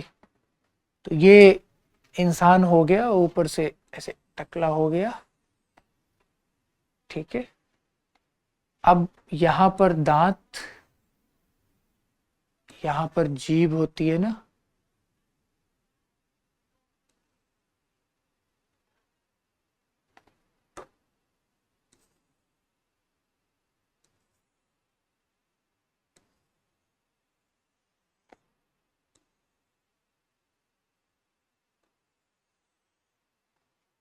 ठीक है जी, ये हो गई जीभ। तो अब हमें जानना है, ये होते हैं होंठ। होंठ भी चलता है, होठ भी चलता है, ओंठ भी चलता है, ओष्ठ भी चलता है। ठीक है। ये हो गए दंत यानी दांत, ये जीभ, अब जब आप अपनी जीभ को ना ऊपर लगाएंगे, जैसे जीभ को ना स्पर्श करिए ऊपर और पीछे की तरफ ले जाइए गले की ओर ऊपर स्पर्श करते हुए, तो एक हिस्सा होता है ना जो बड़ा कोमल होता है, जहां आप जीभ को लगा रहे होंगे तो आपको गुदगुदी महसूस हो रही होगी, उसको कहते हैं कोमल तालु। कोमलता से ध्यान रहेगा, कोमल तालु।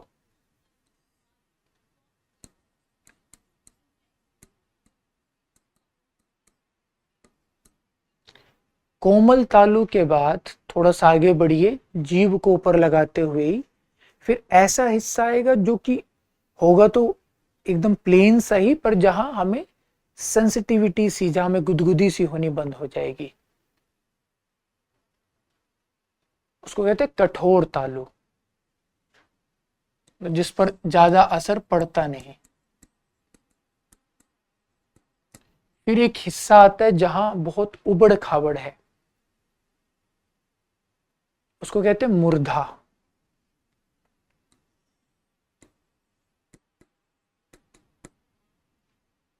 फिर दांत के मसूड़ों पर जीभ स्पर्श करती है ना, उनको कहते हैं वर्ट्स, मसूड़े। ठीक है जी, हालांकि वो तो दांत के साथ ही जुड़ा हुआ है। तो मुख्यतः ये 5 हिस्से हमारे मुख के भीतर हो जाते हैं, और एक कंठ को, या यही 5 मानिए आप, कंठ तो है ही। तो कोमल तालु, कठोर तालु, मूर्धा, दंत और होंठ। ठीक है जी, तो ये आपको ध्यान रखना है। और कोमल तालु के पास ही,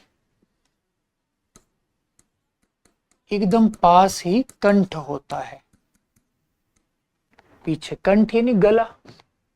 ठीक है जी, तो केवल इतना ध्यान रखना है कि जहां गुदगुदी सी होगी कोमल तालु एकदम गले के पास, कंठ के पास, फिर कठोर तालु, फिर मूर्धा जहां उबड़ खाबड़ सा है बहुत, फिर दंत, फिर ओष्ठ।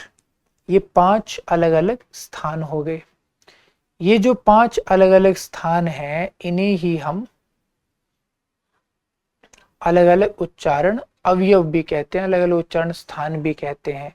ठीक है जी, से तो कुछ ध्वनियां होती हैं जो कोमल तालु से बोली जाती हैं, इन्हें हम कोमल तालव्य या कंठ ध्वनियां कहते हैं।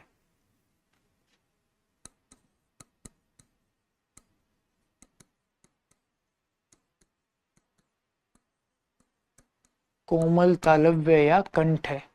फिर कुछ जो कठोर तालु से बोली जाती हैं, इन्हें हम तालव्य ध्वनियां कहते हैं। जो मूर्धा से बोली जाती है, इन्हें हम मूर्धन्य ध्वनियां कहते हैं। जो दांत से, यानी दांत पर जीभ स्पर्श करती है, दंत, और ओठों पर जीभ स्पर्श करती है तो ओष्ठ है। यानी ध्वनियों के उच्चारण में कहाँ स्पर्श हो रहा है, उसके आधार पर हम ध्वनियों का वर्गीकरण करते हैं। ठीक है जी, अब आपको कुछ नहीं करना है, जो हमारे वर्णमाला है हिंदी की, उसे क्रम से आप लिख दीजिए। तो वर्णमाला में सबसे पहले तो स्वर आते हैं, फिर व्यंजन आते हैं। व्यंजनों में क्या क्रम है? कचोटता प्यार। कचोटता प्यार क्या है? क से कवर्ग, क ख ग घ अंग। फिर चो से चवर्ग, च छ ज झ निय। फिर ट से टवर्ग, ट ठ ड ढ अण। फिर ता से कचोटता, ता से तवर्ग, त थ द ध न। प्यार प, पवर्ग, प फ ब भ म। फिर प्यार में या और र, य र ल व। फिर अंत में श श स ह। ठीक है जी, तो यही वर्ण होते हैं कचोटता प्यार में। तो उसी क्रम से ये कैसे वर्णमाला में लगाए गए हैं कि ये किस उच्चारण स्थान से उच्चारित हो रहे हैं। तो कंठ ध्वनियां कौन कौन सी होती हैं? कवर्ग। कवर्ग के बाद किसका नंबर है? चवर्ग। चवर्ग के बाद किसका नंबर है? टवर्ग। टवर्ग के बाद किसका नंबर है? तवर्ग। और तवर्ग के बाद किसका नंबर है? पवर्ग। तो जिस क्रम से ये ध्वनियां आ रही हैं आपके मुख में, मतलब जिस क्रम से ये उच्चारण स्थान आपके मुख में आ रहे हैं, उसी क्रम से ध्वनियां वर्णमाला में लगी हुई हैं। सबसे पहले कंठ है, कंठ के बाद कंठ और कोमल तालु तो एक ही बात समझ लीजिए, हालांकि एक होते नहीं, पर आप एक ही समझ लीजिए, ठीक है। चाहे कोमल तालु कोई कहे चाहे कंठ कहे, हैं वो दो, लेकिन समझिए आप उनको एक। फिर कठोर तालु, फिर मूर्धा, फिर दंत और फिर ओष्ठ। और वर्णमाला में क्या क्रम है? कचोटता प्यार, क ख ग घ अंगे, च छ ज ज निय, ट ठ ड ढ अणे, त थ द ध न, प फ ब भ म, उसी क्रम से, ठीक। अब हिंदी में आकर क्या हुआ, एक नया उच्चारण स्थान बना जिसको कहते हैं वर्त्स्य। वर्त्स्य यानी मसूड़े, मतलब वर्ष उच्चारण स्थान है। इससे बोले जाने वाली ध्वनियों को वर्त्स्य कहा गया। वर्ष का मतलब होता है मसूड़े, ठीक है जी। अब आपको एकदम आसान ढंग से याद रखना है कि वर्ष से कौन कौन सी ध्वनियां आती हैं। सजन चले ससुराल,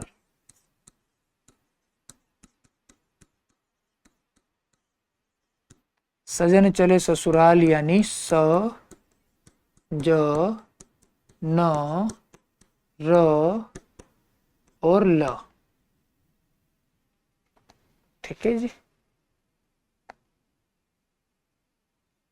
ये 5 ध्वनियां, तो हिंदी में ये 5 ध्वनियां वर्ष ध्वनियां हैं। बाकी मैंने ऊपर लिखी दी, ठीक। स, च, स, ज, न, र, ल, ठीक है जी। अब बात करते हैं स्वरों की। अच्छा, वो भी तो है श, श, स, ह, तो उनको भी इसी तरह क्रम से लगाते चलिए। तालव्य से शुरू हो जाइए। सबसे पहले ये वाला श आता है, फिर ये वाला श आता है, फिर ये वाला स आता है। इसको याद रखने का एक और आसान तरीका है कि इनको ना उल्टा चला दीजिए। हालांकि कहते हैं कि सांप के मुख में दांत नहीं होते, ठीक है जी, लेकिन जब भी सांप अगर किसी को काट जाता है तो लोग यही कहते हैं कि देखो इसके शरीर पर, मतलब जहां भी काटे, सांप के दांतों के निशान हैं। होते तो जीभ का निशान होता है ना। तो सांप स, सांप दंत, ठीक है जी। तो स, फिर उसको उल्टा चला दीजिए, यानी उससे पहले वाले पर उससे पहले वाला श, उससे पहले वाले पर उसके पहले वाला, ठीक। ह स्वर यंत्र मुखी होता है, वो आप याद कर लीजिए। स्वर यंत्र मुख वैसे यहाँ होता है, यहाँ स्वर यंत्र होता है लैरिंग्स, लेकिन इतनी गहराई में मैं जाना नहीं चाह रहा हूँ, हमारे पास उतना समय भी नहीं है ना। तो हम केवल यहाँ लिख लेते हैं स्वर यंत्र मुखी या काकल्य, अगर लिखा जाए तो एक ही बात होती है ना, स्वर यंत्र मुखी या काकल्य। हाँ, ये याद रखने का आसान सा तरीका है कि जब भी स्वर यंत्र का मुख खुलता है, मतलब जब भी हम हंसते हैं, तो हमारा पूरा गला एकदम खुलता है ना, हा हा हा हा, मतलब बोलने से ज्यादा ऊर्जा और ज्यादा आवाज में हम लोग हंसते हैं ना। मुस्कुराने की बात नहीं कर रहा हूँ, हंसने की बात। हंसते कैसे? हा हा हा हा। तो जब स्वर यंत्र का पूरा मुख खुल जाता है तो उस समय हा हा की आवाज आती है। तो ह याद रखिएगा, स्वर यंत्र मुखी हा, ठीक है जी। अब बात करते हैं स्वरों की। स्वरों के उच्चारण स्थान क्या क्या है? ये तो हो गई व्यंजनों की बात। तो आ तो हमें वैसे ही पता चल जाता है। जब हम डॉक्टर के पास जाते हैं तो डॉक्टर को ये देखना होता है कि गले की क्या स्थिति है। डॉक्टर लाइट जलाकर देखते हैं ना, टॉर्च जलाकर देखते हैं ना हमारे गले में प्रकाश मारकर कि गले की क्या स्थिति है। तो वो क्या कहते हैं, बोलो आ, बोलो आ आ। फिर हम आ बोलते हैं, फिर वो देखते हैं हमारे गले में। क्यों वो हमसे आ बुलवाते हैं? क्योंकि अ और आ कंठ से बोले जाने वाली ध्वनियां हैं। तो जब हम उन्हें बोलते हैं तो हमारा मुख एकदम खुल जाता है और कंठ एकदम साफ दिखाई देता है, क्योंकि कंठ सक्रिय हो जाता है, उसका प्रयोग होता है ना इनके उच्चारण में। तो अ आ कंठ ध्वनिया,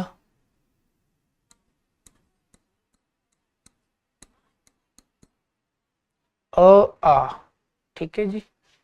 फिर ई कंठ के बाद तालव्य ध्वनिया,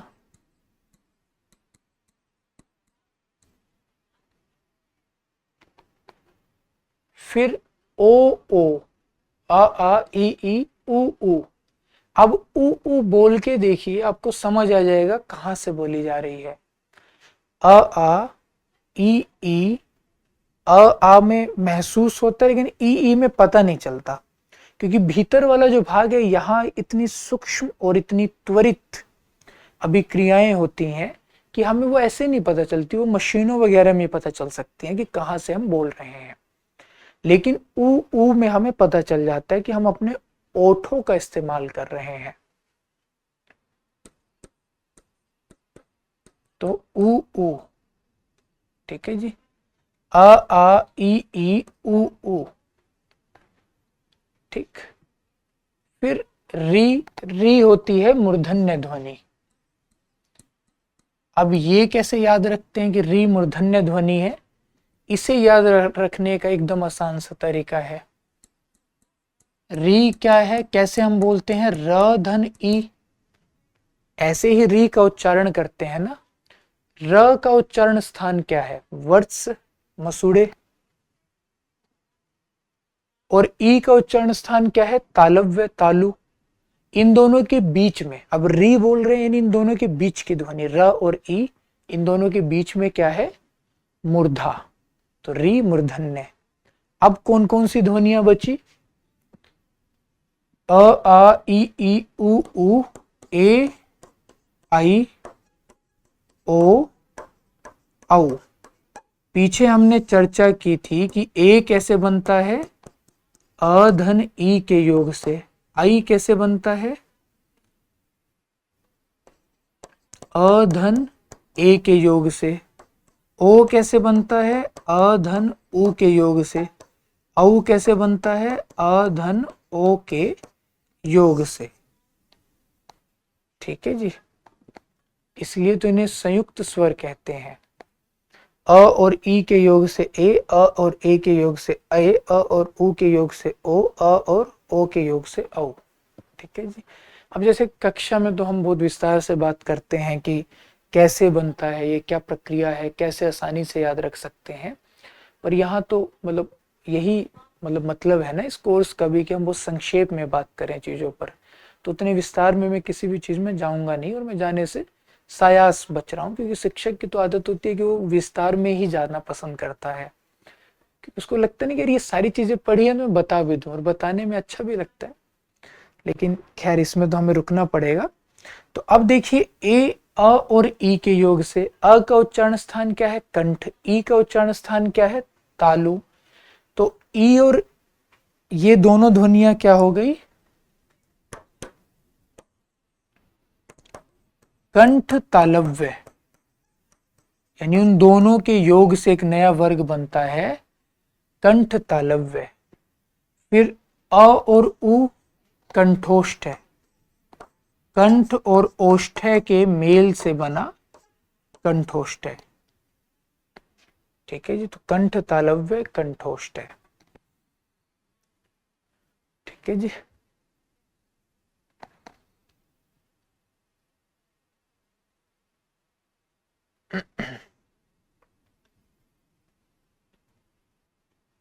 चलिए अब उस प्रश्न पर चलते हैं जहां से हम इस सारी चर्चा में आ गए। निम्नलिखित में तालव्य वर्ण कौन से हैं? तालव्य यानी जिनका उच्चारण स्थान तालु हो। तो कवर्ग, कवर्ग के बाद चवर्ग, और कवर्ग के बाद चवर्ग, और कंठ या कोमल तालु के बाद सीधा कठोर तालु आता है, जिसकी ध्वनियों को तालव्य कहा जाता है। तो चवर्ग की कौन कौन सी ध्वनियां हैं? च, छ, ज। तो 1 और 4 इसका उत्तर है। ठीक है जी। तवर्ग दंत ध्वनियां है। टवर्ग की ध्वनि मतलब ट, ठ, ये सारी ध्वनियां मूर्धन्य है। दंत वर्ण द और ध, त थ द ध, यानी 3 और 4। सूची 1 को सूची 2 से सुमेलित कीजिए। ओष्ठ ध्वनि कौन सी है? प, दंत ध्वनि त, कंठ ध्वनि ग, तालव्य ध्वनि च। तो 2 3 4 1। स्पर्श संघर्षी व्यंजन ध्वनि कौन सी है? अब देखिए, ध्वनियों का वर्गीकरण कई सारे आधारों पर होता है। उन आधारों में से एक आधार है अभियंतर प्रयत्न। तो अभियंतर प्रयत्न के आधार पर असल में मसला क्या है ना, कि देखिए, एक होता है कि ध्वनियों का उच्चारण किन उच्चारण अवयवों यानी किन उच्चारण से संबंधित अंगों से किया जा रहा है, यानी कहां से उच्चारण हो रहा है, तो उसे हम कहते हैं उच्चारण अवयव के आधार पर ध्वनियां। दूसरा, कैसे हो रहा है, रीति क्या है, तरीका क्या है, उसे कहते हैं प्रयत्न के आधार पर ध्वनियां। तो ध्वनियों का वर्गीकरण 2 आधार पर करते हैं, उच्चारण अवयव और दूसरा प्रयत्न के आधार पर। अब उच्चारण अवयव के आधार पर तो हमने अभी बात की थी पूरा, कि कहां कहां से कैसे कैसे हो रहा है। जहां तक बात प्रयत्न की है, तो प्रयत्न को भी आगे 2 वर्गों में बांट देते हैं। एक अभियंतर प्रयत्न, दूसरे बाह्य प्रयत्न। अभियंतर यानी हमारे मुख के भीतर का हिस्सा, और बाह्य यानी हमारे गला और गले के भीतर का हिस्सा। हालांकि ये उल्टा लगता है ना, लेकिन ये महत्व के आधार पर बांटा गया है कि क्योंकि मुख्यतः मुख के भीतर जो कुछ है, कोमल तालु, कठोर तालु, जीभ, वर्ष, दंत, ओष्ठ, इन सब का उच्चारण में ज्यादा योग रहता है या ज्यादा सक्रियता दिखाई देती है इनकी। इस वजह से इन्हें अभियंतर प्रयत्न कहते हैं। वैसे अभियंतर होना चाहिए, अब नहीं होना चाहिए, क्योंकि अभिधन अंतर से बना ना, यण संधि से, तो अभियंतर प्रयत्न, आ नहीं। ठीक है जी। और बाह्य यानी जो गला और उसके भीतर का जो पूरा मसला है। ठीक है जी। तो जो अभियंतर प्रयत्न है, उसके आधार पर व्यंजन 8 प्रकार के होते हैं, और बाह्य प्रयत्न के आधार पर सघोष, अघोष, अल्पप्राण, महाप्राण। तो अभियंतर प्रयत्न के आधार पर 8 प्रकार कौन कौन से हैं, ये एक बार देख लेते हैं।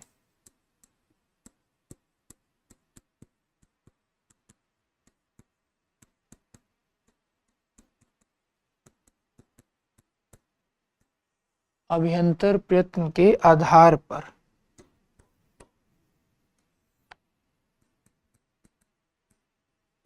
स्पर्शी व्यंजन,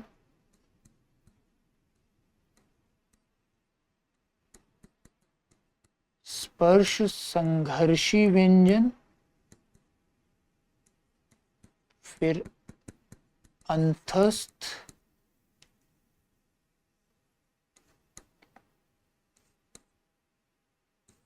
फिर उष्म या संघर्षी, फिर द्विस्पृष्ट, और लोडित या प्रकंपित,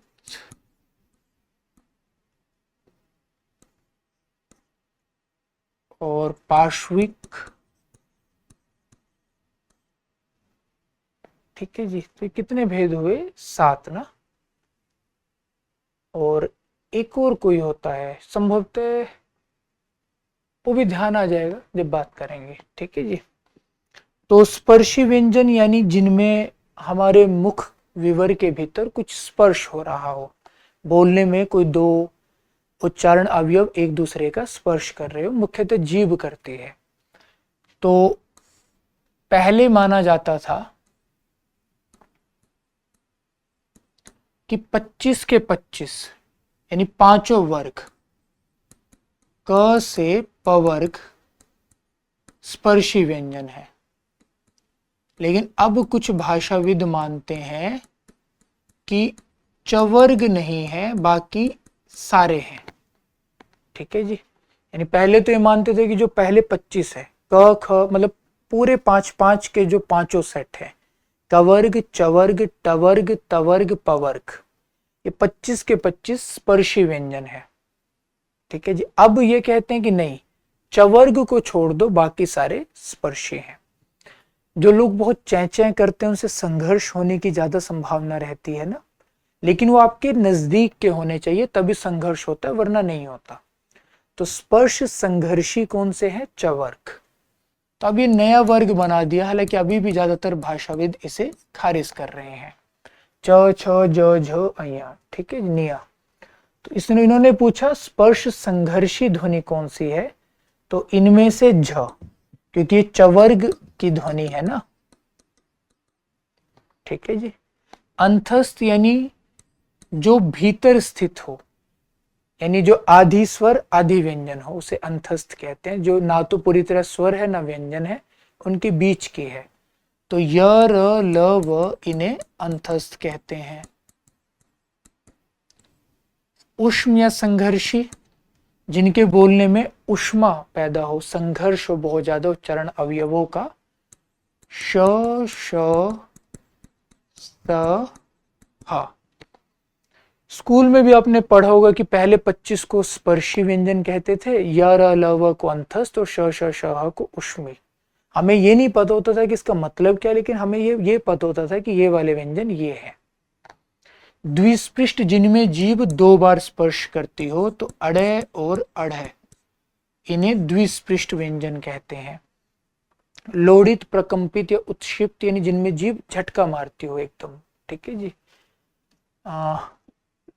ये होता है र। र जब बोलते हैं ना तो देखिए जीभ में कंपन होता है, र। ल होता है पार्श्विक। ठीक है जी।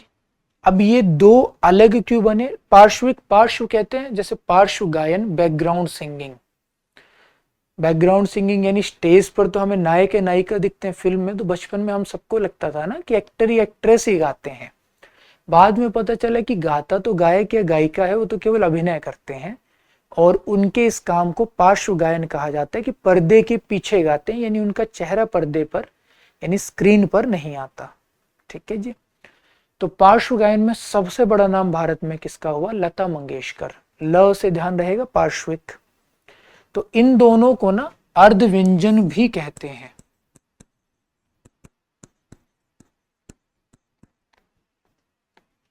ठीक है जी।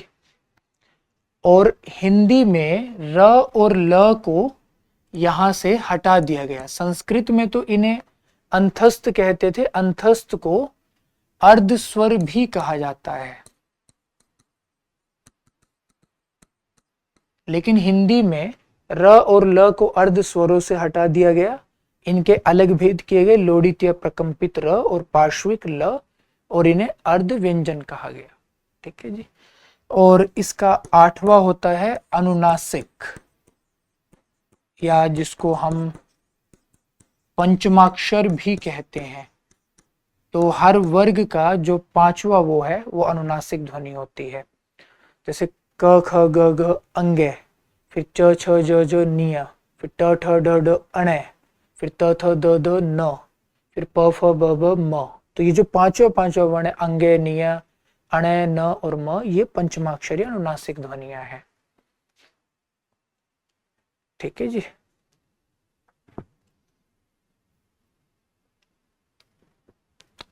इनमें से तालव्य ध्वनियां कौन कौन सी हैं? ये मूर्धन्य ध्वनियां कौन कौन सी हैं? ट ठ ड ढ न। कंठ ध्वनियां ये, और वर्ष ध्वनियां सजन चले ससुराल। ठीक है जी। अब ये लह क्या है?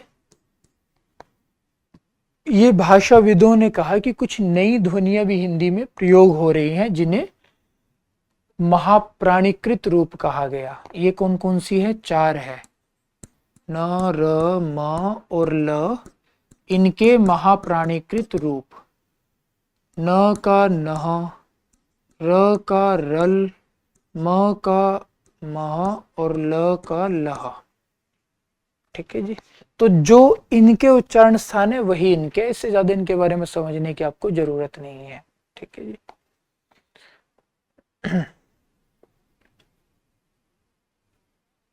तो देखिए, न का उच्चारण स्थान वर्ष से है, तो नह का भी वही होगा।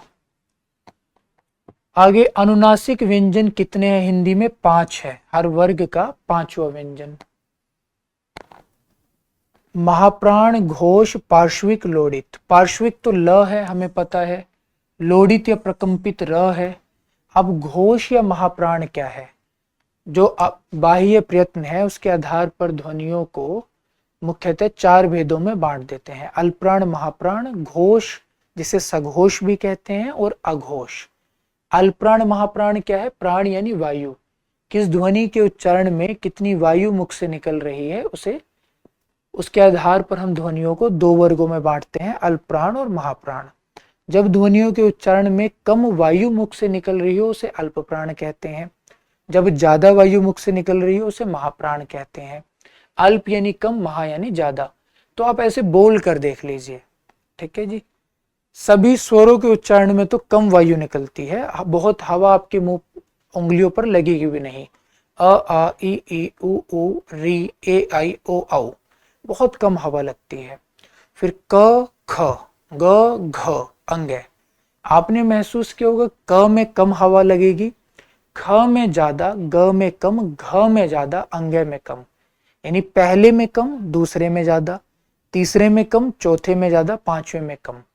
तो हर वर्ग का दूसरा और चौथा वर्ण महाप्राण होता है, पहला, तीसरा और पांचवा अल्प प्राण, सभी स्वर अल्प प्राण है। फिर य र ल व बहुत कम हवा, श श स ह ज्यादा हवा, य र ल व अल्प प्राण, श श स ह महाप्राण। ठीक है जी। तो ये स्थिति रहती है इनके संदर्भ में। तो महाप्राण ध्वनि कौन सी? दूसरा और चौथा वर्ण। तो क ख, ख क्या है? दूसरा वर्ण। अब घोष अघोष का मसला क्या है? वोकल कोड्स होती हैं गले में, जब हम बोलते हैं तो कभी कभी वो बहुत नजदीक आ जाती है तो हवा उनसे घिसरते हुए बाहर निकलती है, जिसकी वजह से घर्षण होता है। तो जिन ध्वनियों के उच्चारण में घर्षण होता है उन्हें घोष या सघोष कहते हैं, जिनमें ऐसा नहीं होता उन्हें अघोष कहते हैं।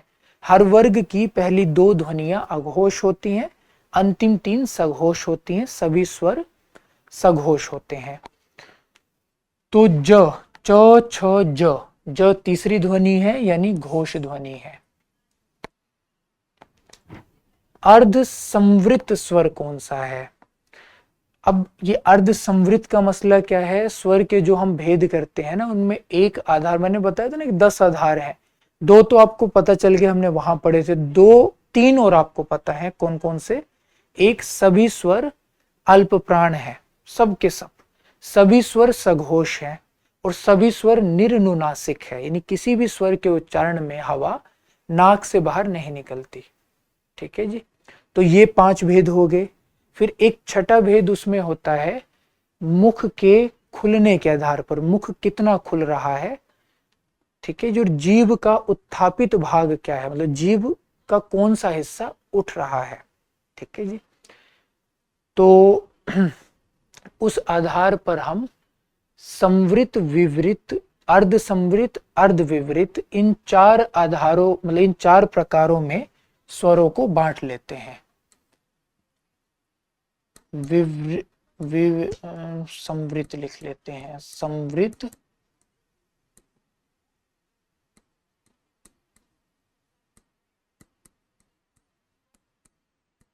अर्ध संवृत,